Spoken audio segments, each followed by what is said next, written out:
au fil du Gers. Bonjour à toutes et à tous. Je suis Marine Brunel de Gers Développement, l'agence de développement économique du Gers. Bienvenue sur le podcast Au fil du Gers, le premier podcast qui interviewe des personnalités inspirantes du Gers. Dans ce podcast, nous allons parler de la vie de nos invités, de leur enfance, leur carrière, les réussites et les échecs de ces personnalités du Gers qui nous donneront de vraies leçons de vie. Ce podcast sera également l'occasion pour nos invités d'évoquer leur amour pour notre département. De sa qualité de vie à son dynamisme économique, sa gastronomie, son histoire, ses paysages, ses habitants, son patrimoine culturel, son agriculture et ses loisirs, bref, le Gers n'a pas fini de vous surprendre.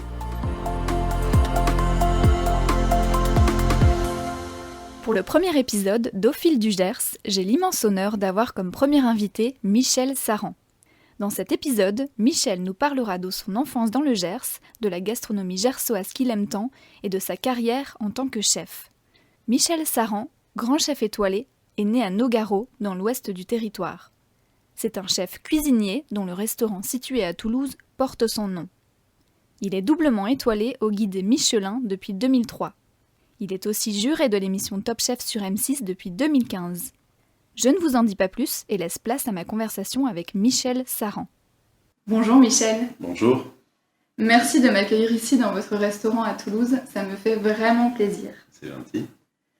Michel, vous avez un très beau parcours.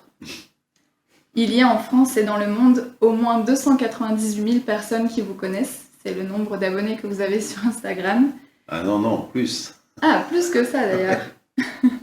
Pour commencer cette discussion, je voudrais revenir à l'époque où vous n'étiez pas encore connu, l'époque de votre enfance. Vous êtes né le 18 avril 1961. Quels souvenirs vous viennent à l'esprit lorsque l'on évoque votre enfance ?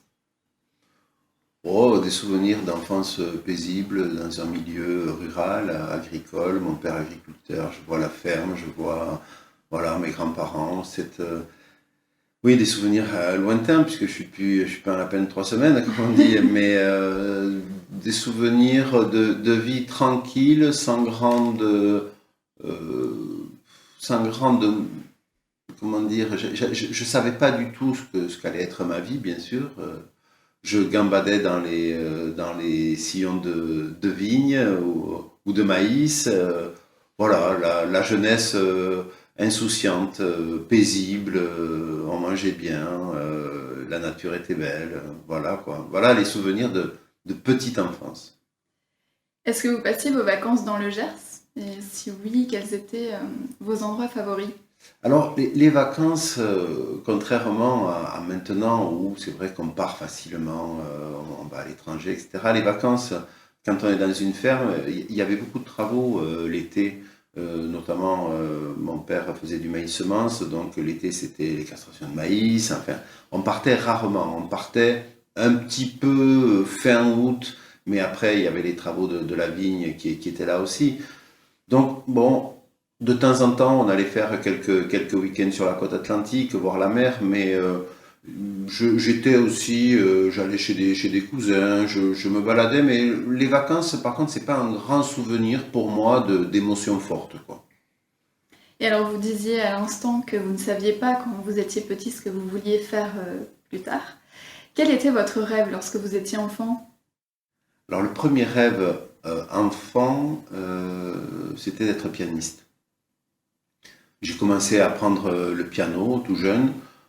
Bon, après, j'ai été un peu dégoûté par une prof, c'était un peu pénible, quoi, en fait, voilà, le solfège, machin. Mais j'avais cette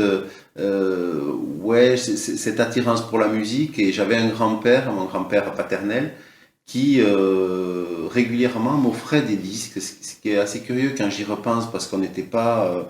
je sais pas comment il avait, lui, cette attirance pour la musique classique, mais je me souviens qu'il m'offrait des disques avec le chef d'orchestre Herbert von Karajan. Je me souviens d'une 5e symphonie. C'est comme ça que j'ai un petit peu connu la musique et que j'ai été attiré tout naturellement, que j'ai commencé le piano.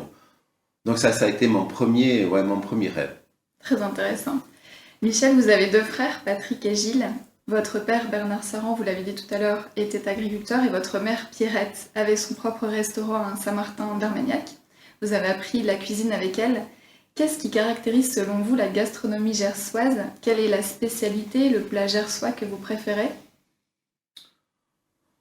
Ouais, c'est un sujet vaste parce que la gastronomie gersoise, d'abord, j'ai envie de parler de la richesse des produits. C'est vrai que, et on va pas être chauvin, tout Midi-Pyrénées, même si ça veut plus rien dire Midi-Pyrénées aujourd'hui, mais voilà, on parlait de l'Occitanie, je pense que c'est un des greniers les plus riches de France.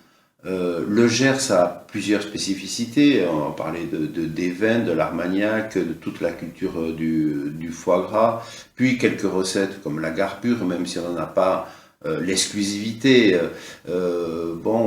Et des souvenirs, alors là, des souvenirs d'enfance d'une fricassée de poulet à l'oignon qui pour moi c'est très gersois. Et puis après, là, forcément, j'ai en tête la cuisine de ma mère qui est devenue une référence. Alors je ne sais pas si c'est la référence gersoise, mais en tout cas pour moi ça l'est. Et notamment son foie gras de canard grillé sur les cèpes de vigne. Parce que ma mère a commencé tard quand même, elle a ouvert tardivement son auberge, c'est toute une histoire, mais elle a ouvert, elle avait 50 ans, et parce qu'elle a eu envie, c'était une féministe avant l'heure, et elle avait envie d'être autonome, alors que bon, elle avait épousé celui qui allait devenir mon père, et elle est arrivée dans cette maison où il y avait les beaux-parents, et il a fallu qu'elle fasse son trou, et un jour elle a décidé de transformer l'auberge, de transformer la ferme en ferme auberge. Ça a été difficile à faire accepter par tout le monde, mais bon, comme elle avait quand même un culot hors norme, elle y est arrivée. Et une autre spécialité, bien sûr, dont elle était une des grandes, des grandes expertes, c'était la crostade du Gers, ou tourtière, enfin après, voilà, les appellations, le pastis gascon, enfin voilà. Et ça a été une des premières à faire ça et aller les vendre sur le marché. Et là aussi, c'est une histoire. Mon père était gourmand et elle aimait faire la cuisine. En principe, ça fait bon ménage tout ça, quoi. Et il lui a dit, écoute, si tu veux faire des tourtières, il faut faire celle de Madame Labarbe parce que ce sont les meilleures que j'ai jamais goûtées. Donc elle y est allée, elle a dit, écoutez, il faut que vous m'appreniez. Et après, elle en a fait une source de revenus pour elle qui lui permettait de faire évoluer la maison, de transformer. Enfin voilà, c'était une femme extraordinaire. Et alors, si vous deviez choisir un plat, quel est le plat gersois vraiment que vous préférez, vous? Alors ça, je vais être très franc, c'est des questions qu'ont de journalistes. Il n'y a pas, moi je n'ai pas un plat, je n'ai pas une couleur, je n'ai pas un morceau de musique, je n'ai pas... La vie c'est un kaléidoscope, on aime plein de choses en fonction de la saison, en fonction des personnes avec qui on est, en fonction de plein de choses finalement. J'adorerais manger une tourtière gasconne qui sort du four que ma mère vient de faire. Bon, elle n'est plus là, mais c'est un souvenir qui est vraiment ancré dans ma tête. Mais quand elle faisait sa fricassée de poulet à l'oignon, pareil. Garbure, j'aimais bien de temps en temps, mais pas tout le temps. Enfin, le confit de canard pomme sautée, je me souviens qu'on en faisait, et quand je travaillais avec elle, on en faisait à l'appel. Il y a des moments, j'ai vraiment envie de manger cette peau croustillante, bien généreuse, un peu grasse, avec des pommes sautées à l'ail au persil. Bon, voilà, mais je n'ai pas un plat. Vous en avez un, vous? Oui, moi je viens de Lille. J'aime le Welsh. Oui, mais c'est parce que là-bas, il n'y a que ça. Ah non, il n'y a pas que ça. Non, mais je plaisante. Non, mais je plaisante. Mais c'est vrai que souvent, et alors, on parlait des réseaux sociaux et autres, mais j'ai souvent des questions. Quel est votre chef préféré? Quel est votre plat préféré? Ça, j'aime pas ces questions. J'aime pas parce que moi, ce que j'aime avant tout, c'est la surprise. Donc, il y a des moments, j'ai envie qu'on me surprenne avec des plats un peu avant-gardistes, mais il y a des moments, j'ai envie d'être surpris par quelqu'un qui va me faire la surprise inattendue d'un confit doré qui va arriver et me dire « Ah, ben c'est chouette, j'avais vraiment envie de manger ça. » Tout dans l'émotion, mais c'est une très belle réponse. Quels sont vos ingrédients indispensables en cuisine? Oh, les ingrédients indispensables, là aussi, il y en a une liste, parce que pour faire la cuisine, il faut plusieurs choses. Et c'est très éclectique, parce que j'aime la graisse de canard, j'aime cuisiner la graisse de canard, mais j'aime aussi cuisiner à l'huile d'olive, l'ail. Alors ça, l'ail, j'utilise beaucoup d'ail. Ça, c'est quand même une empreinte gersoise, mais aussi méditerranéenne. Mais j'aime avoir du gingembre avec moi. C'est vrai que j'aime bien apporter des petites touches un peu surprenantes dans mes plats. J'aime bien accrocher. J'aime avoir. Bon, j'ai toujours un peu de sauce soja. Donc voilà, la cuisine, c'est un moyen d'expression. J'ai beaucoup voyagé et toutes ces influences, j'essaie de les mettre dans mes plats. Euh, Qu'est-ce que je peux avoir d'autre? Mais après, il y a des grands classiques. Mais voilà, ça c'est pour démarrer. Et en restant dans le thème de la gastronomie et de l'alimentation, vous savez, le Gers est aujourd'hui le premier département bio de France en termes de surface agricole. Des acteurs clés de la filière bio y sont installés, je pense à EcoCert, à Etikab, et puis beaucoup d'autres. Notre agence Gers Développement est très engagée aussi sur cette thématique puisque nous organisons 2 concours, un concours national et un concours 100% Gers, un concours local, pour booster la création agroalimentaire bio. Est-ce que vous, Michel, vous êtes sensible aussi à l'alimentation bio dans vos restaurants ou dans votre vie quotidienne? Alors là encore, c'est un piège le bio. Je suis forcément par nature, on est dans les circuits courts, on va chercher les meilleurs produits. Là où et le fait que ce soit bio, c'est une garantie. C'était une garantie parce que lorsque ça devient uniquement un argument marketing, ça m'inquiète. Quand je vois certains bio en grande distribution ou autre, ça m'effraie. Parce que je trouve que c'est malhonnête de faire venir du bio d'Égypte avec des cahiers des charges qui sont très différents, parce que je sais, j'ai suffisamment d'amis dans l'agriculture et dans mes fournisseurs et autres. Je sais que en France, c'est très rigoureux et c'est très suivi le bio. Et là, d'accord, j'encourage, il n'y a pas de souci.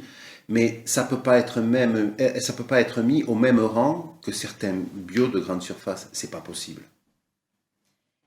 Alors, nous avons parlé tout à l'heure de vos parents. Le métier d'agriculteur est difficile, c'est bien connu. Quelles valeurs fortes vous ont transmis vos parents? Des valeurs essentielles, je crois, en tout cas auxquelles je fais toujours référence parce qu'elles m'accompagnent dans ma vie. Des valeurs d'investissement, de rigueur, de travail, parce que je crois qu'on n'a rien sans rien, donc il faut travailler, d'humilité aussi, parce que ça c'est important, surtout dans notre période et je sais de quoi je parle. Euh, voilà, et surtout, alors ça c'est plus peut-être ma mère que mon père, toujours croire en soi. Et je crois que l'homme est capable de faire des choses extraordinaires, il faut qu'il en soit juste persuadé. Et notamment dans cette période qui est quand même extrêmement compliquée, il ne faut pas baisser les bras, il faut faire preuve de résilience, il faut s'adapter, il faut sans arrêt, il faut cogiter, il faut y aller. C'est un combat incessant, mais au bout du combat, il y a toujours une victoire. Alors, en préparant cette interview, j'ai lu que lorsque vous étiez jeune, vous vouliez devenir médecin. Votre oncle était vétérinaire et il vous a donné envie de découvrir la médecine, je me trompe? Non, non, pas du tout. Donc il y a eu pianiste d'abord, ensuite agriculteur, pas très motivé. Donc là j'ai fait un passage éclair à ma sub, mince, je me souviens plus d'ailleurs, à Saint-Christophe, au collège Saint-Christophe, où mon père était passé, mon frère était passé, et moi j'ai fait un petit passage éclair, je crois que je suis resté juste un trimestre. Bref. Et après, effectivement, j'avais un oncle vétérinaire et régulièrement j'assistais à des opérations qu'il faisait et j'étais fasciné. Aussi, il y a une beauté du geste et je suis toujours fasciné d'ailleurs par ça. Et je vous raconterai une anecdote, mais voilà. Donc je me suis dit, bah, je vais faire médecine. À part que pour faire médecine, bon, donc j'ai fait un bac scientifique traditionnel au lycée d'Artagnan en Nogaro. Et ensuite, je suis venu à Toulouse pour préparer cette médecine qui très vite m'a fait comprendre qu'il fallait mieux que je fasse autre chose. J'étais pas très sérieux. Ça m'a permis de découvrir cette ville qui est très belle aussi, très agréable. Mais au niveau médical, j'ai pas été plébiscité. Il a fallu que je bifurque. Donc j'ai fait 2 fois la première année. Après j'ai passé des concours. Alors ça, tout le monde ne le sait pas, mais d'infirmière, de sage-femme, j'ai rien eu. Donc j'étais pas assez impliqué. Donc vous passez ces concours effectivement, donc vous ne les réussissez pas et vous revenez finalement dans le Gers pour travailler avec votre mère Mais dans ça, la ferme auberge. voilà, mais c'est pratiquement à ce moment-là, elle a ouvert la ferme auberge quand moi je commençais médecine. Et c'est vrai que le week-end, ben, je me faisais 3 sous pour subvenir à mes besoins nombreux de la semaine, de ma semaine étudiante. Et voilà. Et puis quand la médecine m'a fait comprendre qu'il fallait que je fasse autre chose, je me suis dit, qu'est-ce que je vais faire? Et ce métier, ben voilà, je connaissais un petit peu. Je dis, ben, je vais travailler avec ma mère parce que en fait, ce sont les règles de vie. Et quand on est jeune adulte, il faut quoi? Il faut trouver un métier, on fonde une famille, voilà, on se marie, on fonde une famille, il faut subvenir à tout ça. Et moi, j'avais pas le métier. Je disais, la cuisine au moins, enfin d'ailleurs au départ, c'était pas la cuisine, j'étais en salle, mais dans la restauration, bah, on aura toujours à manger, quoi. C'était un petit peu, voilà, c'était pas, la motivation n'était pas plus grande que ça. Et alors je voudrais revenir justement à l'époque où vous aviez raté ces concours. Selon vous, quels sont les enseignements à tirer lorsque l'on échoue? Qu'est-ce que vous voudriez dire à ces personnes qui se lancent dans une voie et qui au final ne terminent pas ou ratent un concours? Je ferai référence à Nelson Mandela, qui disait, je ne perds jamais, soit je gagne, soit j'apprends. Il ne faut pas considérer un échec comme une fin. Un échec, ça aide à grandir, il faut juste rebondir. J'ai eu des échecs dans ma vie, même dans mon métier, j'ai été viré d'un restaurant, ça fait mal, on se remet en question, ça permet d'analyser, de faire son autocritique, mais au final, ça aide à grandir. Donc, c'est vrai que c'est dur, et notamment pour des jeunes, de savoir ce qu'on va faire plus tard. Et je vois, j'ai 2 filles qui ont 27 et 31 ans. J'ai vu les difficultés qu'elles ont eues à trouver leur voie, une un peu plus que l'autre, et encore, quand une voie est choisie, c'est pas forcément celle que l'on va suivre, il y a des erreurs. Ça, c'est pas grave. C'est pas grave. Il faut s'en nourrir de ça. Il faut avancer. Et il faut être curieux. Et il faut jamais rien lâcher. On continue de parler de votre carrière. Donc en 1981, vous travaillez de façon permanente avec votre mère, d'abord en salle en tant que serveur, puis ensuite en cuisine.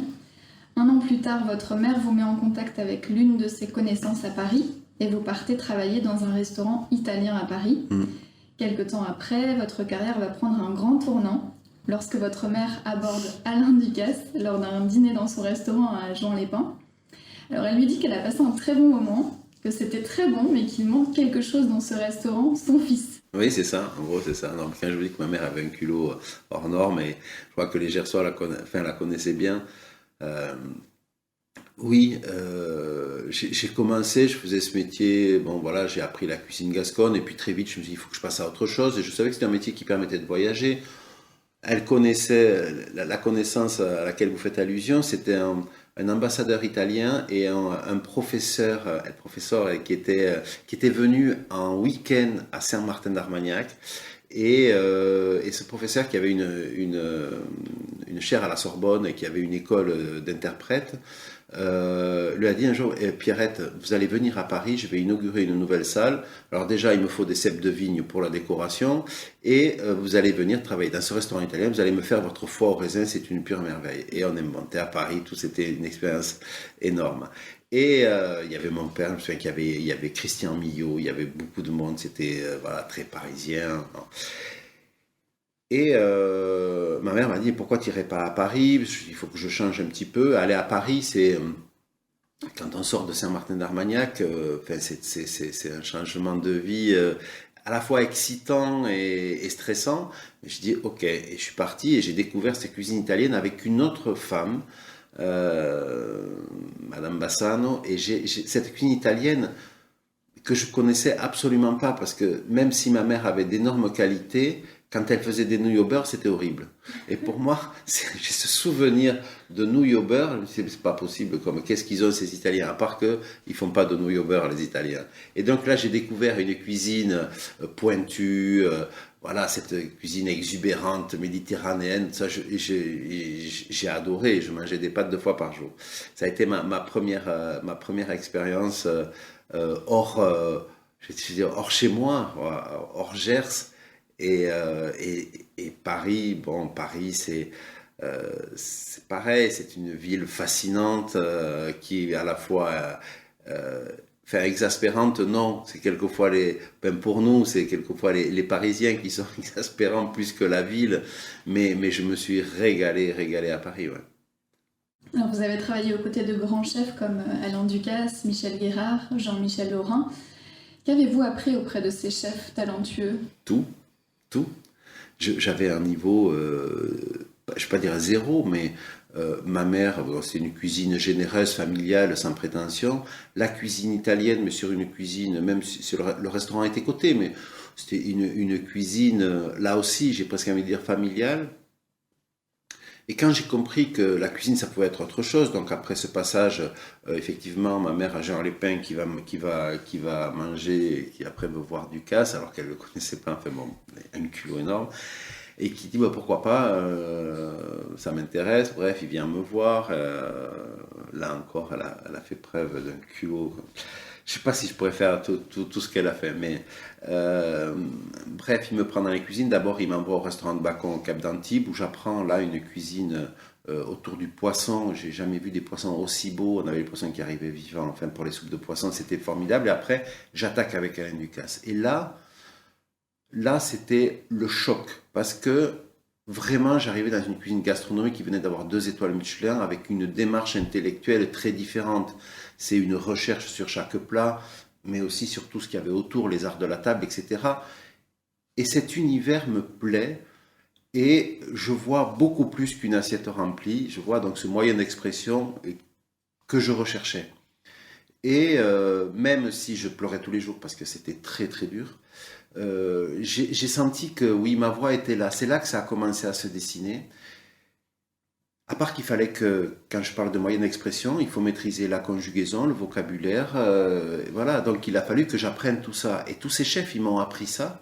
Et chacun avec leur personnalité, chacun avec leur approche du métier différente. Et c'est comme ça qu'on se construit. On se construit à travers les autres. Même si je n'aime pas regarder le passé, moi, ce qui m'intéresse, c'est ce qu'il y a devant. Mais on a besoin de se construire. Et autant Ducasse que Laurin et que Guérard, où là, pour moi, c'est mon mentor, c'est la personne qui m'a le plus impressionné à tout point de vue. Bon, ces gens-là, oui, ils ont fait ce que je suis aujourd'hui. Des expériences très riches donc. Ouais. C'est en 1995 que vous ouvrez votre établissement à Toulouse. Un an après, vous obtenez votre première étoile au guide Michelin. Votre cuisine s'inspire des influences espagnoles, marocaines ou encore japonaises mêlées aux produits du terroir de la région. En 2003, vous décrochez votre 2e étoile. Aujourd'hui, vous êtes dans l'émission Top Chef. Si vous prenez un peu de recul sur votre carrière, quel est le plus bel accomplissement professionnel ? Là encore, c'est un ensemble de choses. Vous voyez, ça me suscite un peu d'émotion parce que je pense au point de départ. Et très souvent, parce que j'ai une vie de rêve, même si c'est compliqué, si on veut, on est toujours là à râler, ça c'est très français et tout ça, mais j'ai une vie de rêve. J'étais loin d'imaginer, quand j'étais petit garçon à Saint-Martin, gambadant dans les champs de maïs, qu'un jour je serais dans une émission qui fait presque 4 millions tous les mercredis. Donc tout ça, j'étais loin d'imaginer ça. Donc ma vie est faite d'une succession d'instants forts. J'ai du mal, bien sûr, si on prend les plus récents, Top Chef a été une révolution dans ma vie. Une révolution. Même si c'est un peu éloigné de mon métier dans le sens quotidien de ce que je fais, du métier de cuisinier. Là, on se retrouve sous les projecteurs, c'est très différent, mais il y a eu des moments, mon passage à Eugénie-les-Bains, ça a été très fort. J'ai certaines expériences aussi à l'étranger, même si elles étaient ponctuelles, où je me souviens d'une promotion que j'avais fait à Bangkok avec Michel Laurin, où j'ai rencontré des célébrités,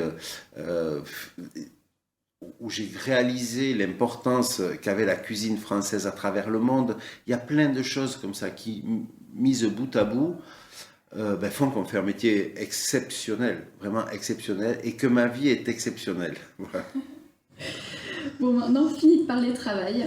Nous allons maintenant aborder un sujet plus léger, vos passions. Racontez-nous, qu'est-ce qui vous fait vibrer dans la vie? Ce que je vais faire demain. J'ai besoin de cette adrénaline, j'ai besoin de cet effet de surprise, j'ai besoin de challenges nouveaux. En plus, bon, vous avez donné ma date de naissance, donc c'est facile de calculer. J'ai bientôt 60 ans. 60 ans pour un homme, c'est un âge non pas critique, enfin, qui peut être critique si on se laisse aller. Moi, j'ai pas envie de me laisser aller, et je me dis toujours que le meilleur plat dans mon restaurant est toujours à venir, et que j'ai encore des choses fabuleuses à faire. Voilà, j'attends d'être surpris, j'attends d'avoir cette excitation comme j'ai pu l'avoir quand j'ai décidé de faire le marathon de New York alors que j'avais jamais couru de ma vie. Je me suis préparé sur un an à fond, et par contre quand je me lance un défi, j'y vais à fond. Et je l'ai fait en 4h05. Je vais vous assurer, pour 42 km, c'est pas si mal que ça. Après, je me suis lancé un autre défi. J'ai piloté des voitures sur circuit. C'est les surprises de la vie qui me font sourire, qui me font plaisir. Plus récemment, j'ai décidé de piloter des avions. J'ai passé mon brevet sur un an. Là, pareil, je m'y suis investi. Aujourd'hui, je sais que je peux aller où je veux. C'est ce vieux rêve de l'homme quand même, de voler comme un oiseau, et je l'ai accompli, et je suis toujours dans l'attente de nouveaux challenges. Je sais qu'il y en a quelques-uns qui vont arriver. Là, j'ai une surprise, dont je ne peux pas trop parler, mais c'est une émission à laquelle j'ai participé, mais qui n'est pas une émission passive. Il va falloir que je me bouge un petit peu. J'ai repris le sport là, parce que là il y a du boulot, mais bon voilà, j'ai toujours des choses comme ça qui me permettent de constater que je suis vivant. Vous avez besoin de challenge. J'ai besoin de challenge, j'ai besoin de me sentir vivant. Quand je lance Croque Michel avec mes filles, c'est un projet aussi qui est... Mais je ne m'y attendais pas, et Emma est revenue. Elle était en marketing communication dans une grande maison à Paris, LVMH pour ne pas les citer. Ma fille infirmière, la plus jeune, qui elle saturait de son métier. Elles ont décidé toutes les deux de revenir, et on a monté quelque chose, et c'est Emma qui a eu l'idée de ce projet. Et aujourd'hui, je suis aussi dans l'excitation de construire ce projet et de voir que, bien fait, on peut faire des choses exceptionnelles. Donc tout ça, c'est mon essence. C'est mon essence, c'est ma gasoline qui me permet le matin de me lever en me disant « Bon, vas-y, dépêche-toi, il y a du boulot là. » Vous croquez la vie à pleines dents. Ouais. Alors, votre vie professionnelle est à Toulouse, et vous êtes souvent en déplacement à Paris. Pas que. Ailleurs. Est-ce que vous avez besoin de temps en temps de ce retour aux sources dans le Gers?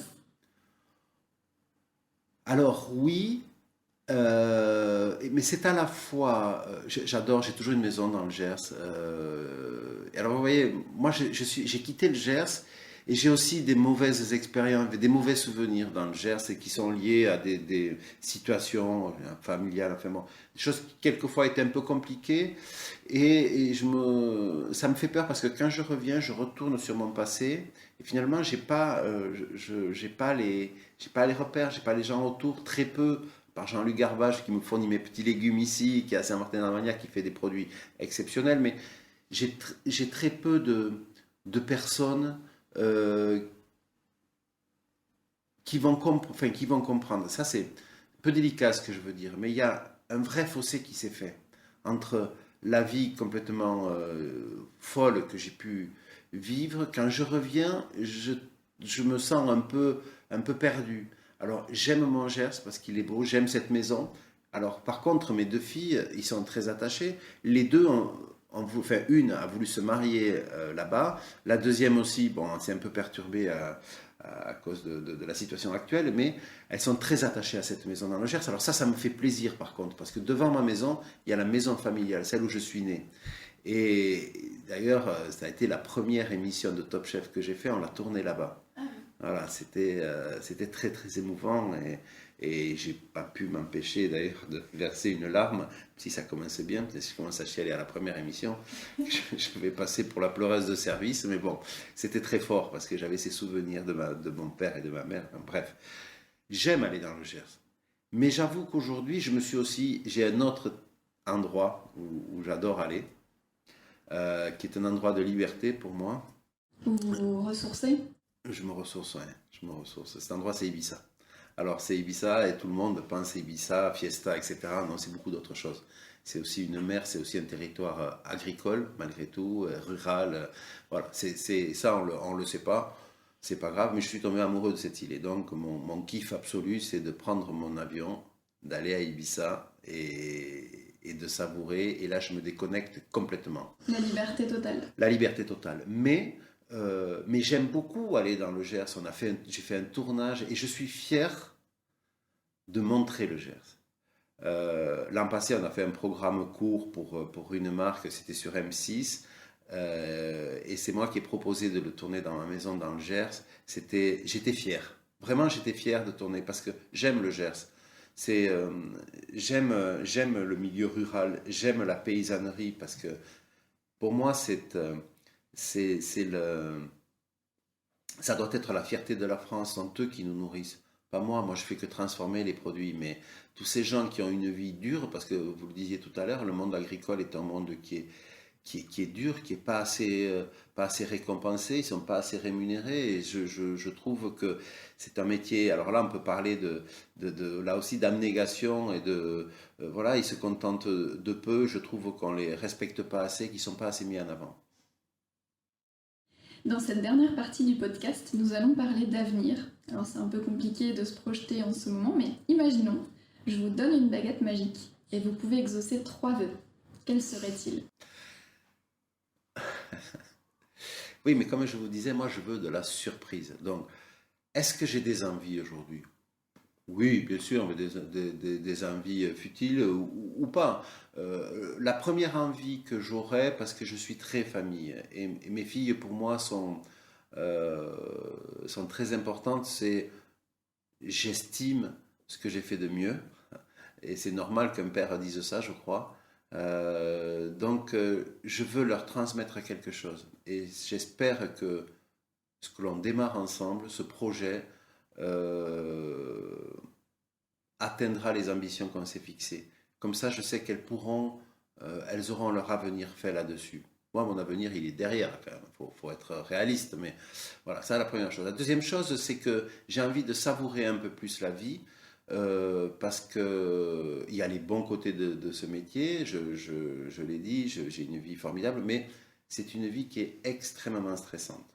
Ouais, mon bide, c'est de l'acide chlorhydrique. J'ai des aigreurs d'estomac en permanence, je bouffe des cachets parce qu'il y a une pression quotidienne. Donc aujourd'hui, c'est vrai que j'aspirerais à être un peu plus serein, à profiter un peu plus de tout ce que j'ai pu construire, de me sentir un peu plus libre. Voilà, ça c'est le deuxième coup de baguette magique. Le troisième coup de baguette magique, alors celui-là, il le faudrait très vite. Je voudrais qu'on retrouve de la sérénité dans cette période extrêmement difficile, compliquée, troublante. Voilà, et j'aimerais que... On a une profession, parmi d'autres, hein, qui est à terre. La situation sanitaire a bouleversé nos vies. Voilà, j'aimerais vraiment que tout ça soit derrière nous et qu'on puisse retrouver la sérénité qu'on avait. Oui, on l'espère. Nous allons terminer cet épisode en douceur puisque je vais vous poser 5 questions décalées et amusantes afin de mieux vous connaître. Ça, je vous le dirai si elles sont amusantes. Vos réponses à ces questions seront filmées et les auditeurs pourront les retrouver sur les réseaux sociaux de Gers Développement. Si vous étiez un légume, vous seriez quoi et pourquoi? Si j'étais un légume, non, alors là, ça commence bien. Si j'étais un légume, fou là, il y en a tellement. Si C'est pas vraiment un légume, c'est plutôt, je dirais, c'est un champignon, mais c'est un produit tellement exceptionnel qui, pour moi, enfin, c'est mon produit préféré, c'est la truffe.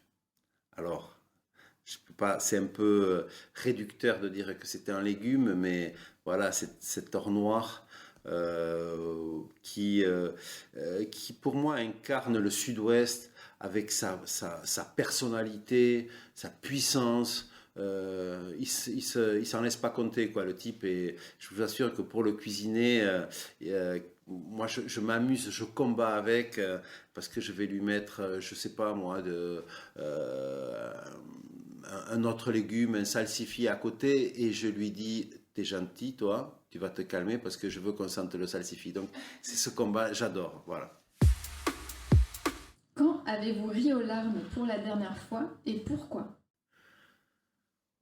Oh, quand j'ai ri aux larmes pour la dernière fois, ça c'est pas difficile et c'était sur le tournage de Top Chef avec mes comparses et c'est vrai qu'on aime se faire des blagues, voilà se taquiner un petit peu et j'adore quand j'ai adoré piéger Philippe par exemple en lui faisant goûter la préparation d'un chef à la cuillère comme ça parce que j'avais mis du piment et du sel dedans et voilà donc bon. Comme à l'école. Quel est votre péché mignon? Alors, péché mignon, j'en ai plusieurs. Mais c'est vrai que le croque-monsieur en fait partie. Mais j'en ai d'autres péchés mignons, inavouables ou avouables. Mais bon, en ce moment, on est quand même très croque, ouais. Qu'emporteriez-vous sur une île déserte? Je pourrais pas. Si j'ai le choix, je pourrais pas. On existe à travers les autres. Et moi, j'ai besoin d'avoir des gens autour de moi. Même, vous savez, j'adore la solitude quand je sais que je ne suis pas seul. Donc, il y a des moments où j'ai besoin, mais je sais que, et en ce moment, on souffre de ces solitudes, justement, cette rupture avec de liens sociaux. Ça fait du mal, ça fait beaucoup de mal. Et moi, j'aime échanger, j'aime partager, faire un métier de partage. Et ça me manque cruellement. Donc, l'île déserte, pas de suite. Enfin, si vous pouviez chanter une chanson à la nouvelle star ou The Voice demain, laquelle choisiriez-vous? Alors là, je ne sais pas si ça va faire plaisir au Gers, mais qu'il est loin, mon pays, qu'il est loin. J'ai une admiration pour Claude Nougaro. C'est quelqu'un que j'ai connu à travers son œuvre, que j'ai découvert et qui m'a fasciné. Mais pour la petite histoire, Claude Nougaro était en classe avec mon oncle à Perchède, dans le Gers. Ses parents sont venus chez moi. Ma mère était tout fière de montrer son fils à Madame Nougaro, qui était pianiste. Et vous allez voir, c'est un génie, à part que j'étais une truffe. Mais bon, je l'ai fait quand même. Et pour moi, cet homme, la musicalité de son accent était tellement rassurante et mettait tellement en avant notre Sud-Ouest que ouais et la musicalité des mots aussi voilà et un jour il est venu manger. J'étais frustré qu'il vienne pas étant à Toulouse et un jour il est venu et ça a été un vrai moment de partage où il m'a fait un petit dessin en disant avec une légende que j'ai pas compris à Michel Saran, l'Albigeois, amicalement cathare, mais c'était en fin de repas donc ceci explique peut-être cela. Mais c'était juste génial et malheureusement, il m'a dit je crois que nous allons devenir amis et malheureusement il a disparu quelque temps après. Voilà. Eh bien, nous vous remercions Michel pour votre temps, votre simplicité, votre accessibilité et votre franchise aussi. C'était un moment très très agréable. Merci à vous. Et puis à bientôt, peut-être que nous nous recroiserons un jour dans le Gers. Avec plaisir. Je suis Marine Brunel et vous venez d'écouter le podcast Au fil du Gers par Gers Développement. podcast que vous pouvez retrouver sur le site aufildugers.fr ou sur les plateformes d'écoute Apple Podcast, Deezer, Spotify, YouTube.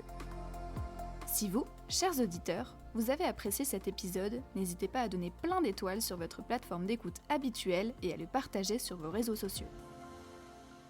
Je remercie les Échos de Coco, sans qui la réalisation de ce podcast n'aurait été possible. Merci de nous avoir écoutés. On se retrouve très vite pour découvrir qui sera le prochain invité d'Au Fil du Gers.